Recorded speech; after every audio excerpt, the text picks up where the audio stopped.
2026 সালের ইতালির ডিক্রেটো ফ্লুসি বা স্পন্সর ভিসার আবেদন এবং নুল্লা ওস্তা পাওয়ার বিষয়টি নিয়ে বর্তমানে অনেক আলোচনা হচ্ছে।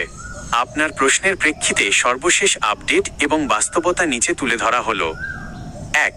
নুলাস্তা পাওয়ার সম্ভাবনা কতটুকু? 2026 সালের জন্য নুলাস্তা পাওয়া মূলত নির্ভর করছে ক্লিক ডে তে আপনার আবেদনের সিরিয়ালের ওপর। ইতালিতে বর্তমানে 2026-2028 সালের জন্য নতুন গেজেট প্রকাশ করা হয়েছে। কোটা 2026 সালের জন্য মোট কোটা রাখা হয়েছে প্রায় 1,64,850টি। এর মধ্যে সিজনাল কৃষি, ট্যুরিজম এবং নন সিজনাল কনস্ট্রাকশন, ড্রাইভিং ইত্যাদি উভয় ক্যাটাগরি রয়েছে। প্রতিযোগিতা, আবেদনের সংখ্যা কোটার তুলনায় কয়েক গুণ বেশি হয়। যারা ক্লিক ডেতে শুরুর কয়েক সেকেন্ডের মধ্যে আবেদন সাবমিট করতে পেরেছেন তাদের নুলাস্তা পাওয়ার সম্ভাবনা সবচেয়ে বেশি থাকে। 2. গুরুত্বপূর্ণ তারিখসমূহ 2026 আপডেট।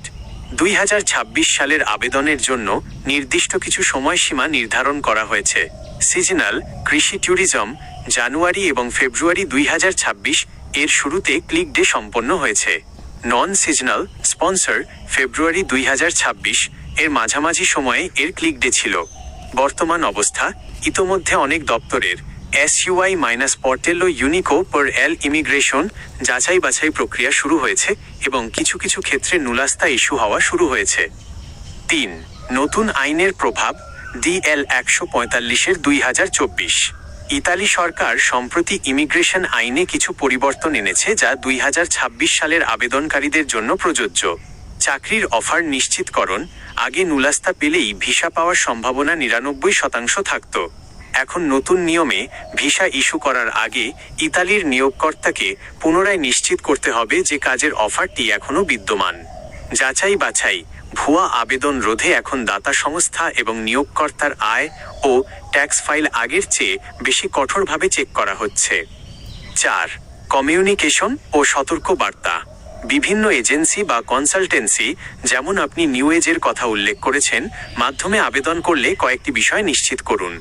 রিসিভ কপি রাইস ভুটা, আপনার আবেদনের রিসিভ কপিটি সংগ্রহ করুন।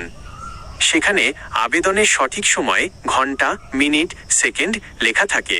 সময় যত আগে হবে সম্ভাবনা তত বেশি।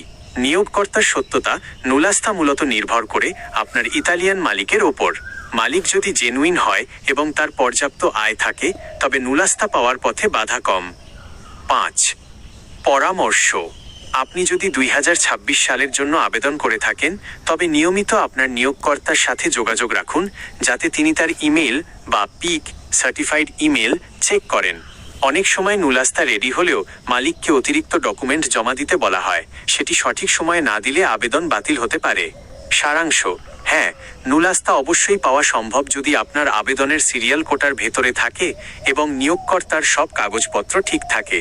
তবে কোনো এজেন্টকে অগ্রিম বড় অঙ্কের টাকা দেওয়ার আগে অবশ্যই আবেদনের প্রমাণ, সাবমিশন রিসিপ্ট যাচাই করে নেবেন।